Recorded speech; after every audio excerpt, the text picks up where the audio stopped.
I want to take a few minutes today and talk a little bit about compensation philosophies, salaries, and a concept known as merit pay.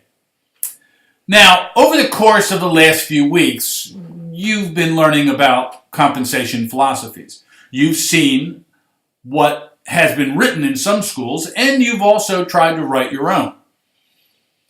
The bottom line in any compensation philosophy is that you're trying to tell your current and prospective teachers about what you are trying to do to give them a fair and just wage. That's really what a compensation philosophy is all about. Now, when you try to put that compensation philosophy into practice, you must look at what you're paying teachers. What are you really basing your salary scale on? In many cases, no one really knows.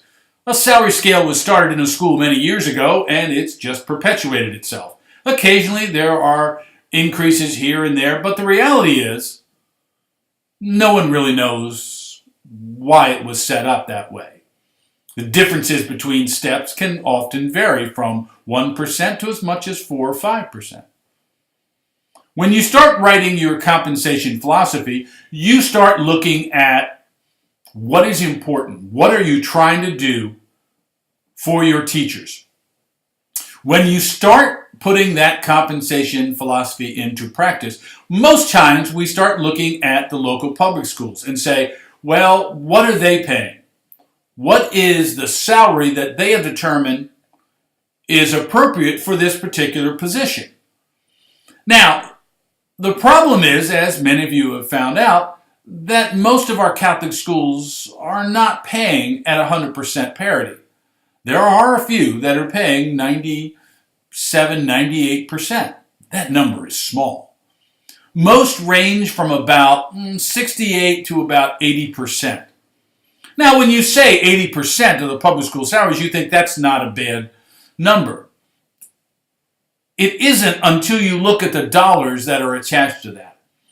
When you do the comparisons, as you've done, what you often find is that that difference can range anywhere from $3,000, $4,000, $10,000.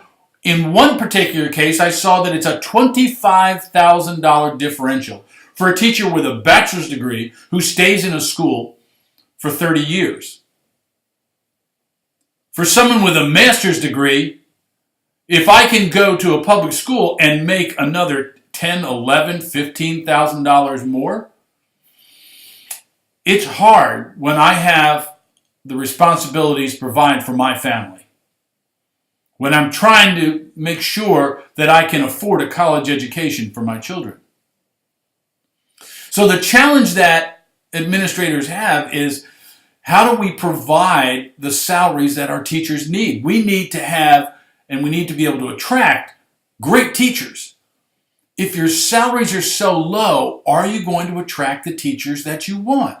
Now, I know that some people say we're a Catholic school, and as a result, people come to us simply because they know that we have a missionary concept, that we are doing this as a part of a mission, as a vocation, not simply as a job. Well, that sounds great in general discussions, but the reality is when I have to pay rent or pay a mortgage or my car breaks down and I can't pay that bill, I can have all the great intentions in the world, but the reality is I still have to pay those bills. The same way as many of our Catholic schools that have closed, what have they found? Their enrollments dropped. They couldn't pay the teachers. So what happens? The school winds up closing. We don't want our teachers to all be filing for bankruptcy.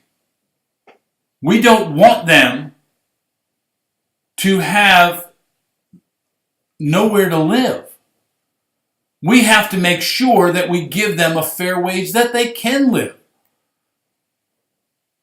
We say that we support families and we want our teachers to have families. But sometimes our salary scales work against that. If I have 3 children and I'm only making $30,000 or $40,000 a year, that's really tough.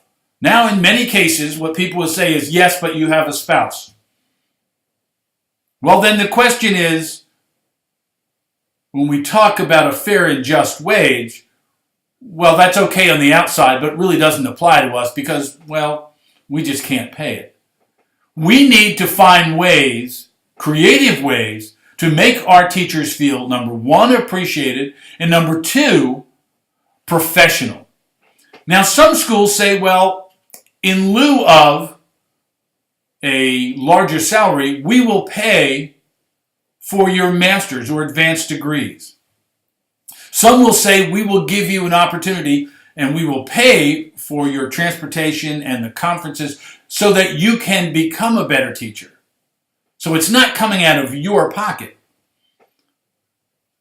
Many teachers would love to go to the National Catholic Education Association conference every year, but where's the money? They can't afford it on the salaries that we're giving them. So how can the school try to provide additional funds to even rotate that? We've got to find creative ways to do that.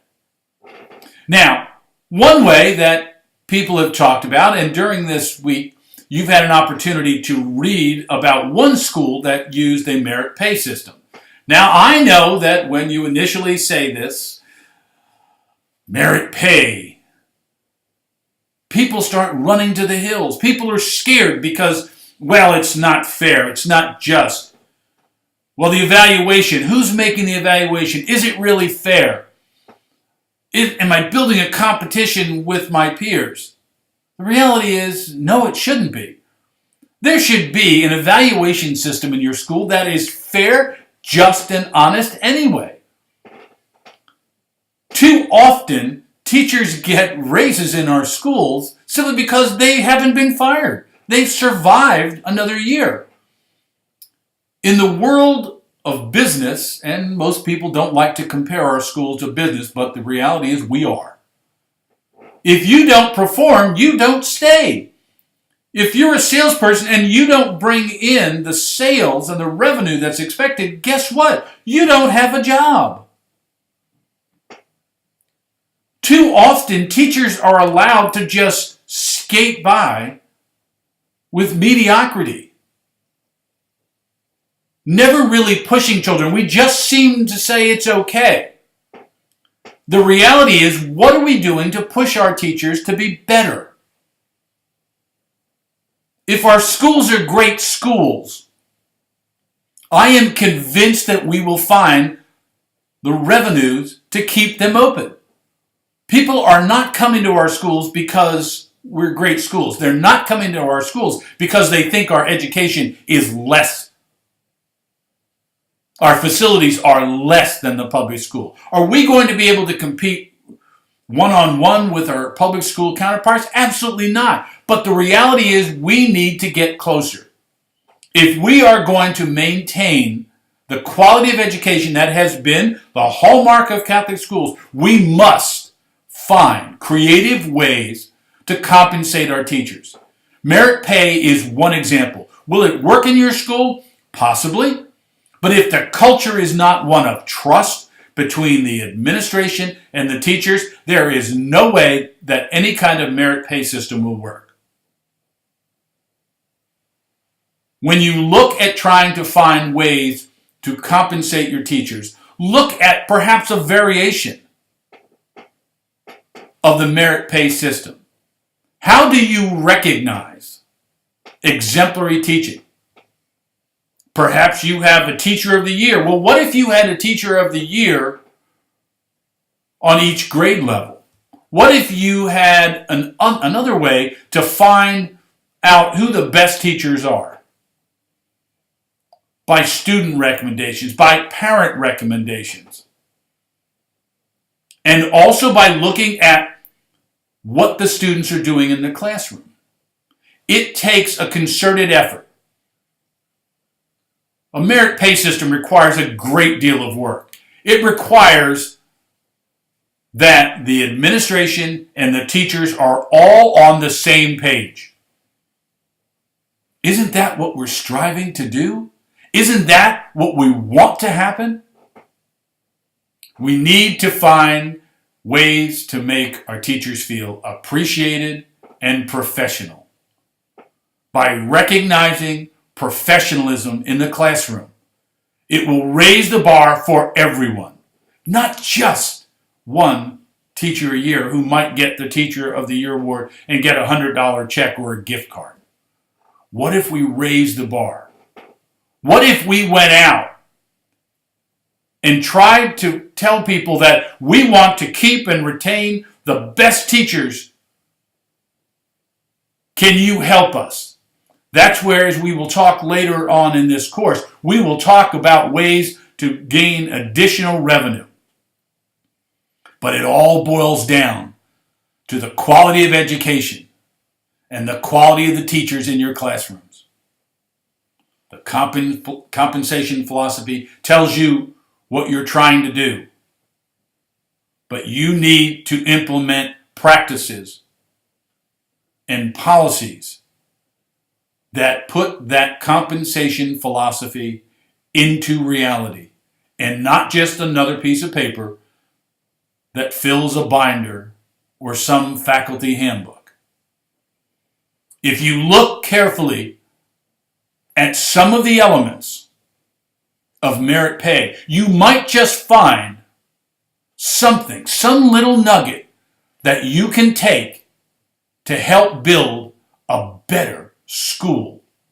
And most importantly for us, a better Catholic school. I hope these thoughts have helped. Perhaps they make you think a little bit differently about the topic of compensation philosophies, and even perhaps merit pay. As always, if you have questions, please feel free to contact me. I appreciate it and have a great day.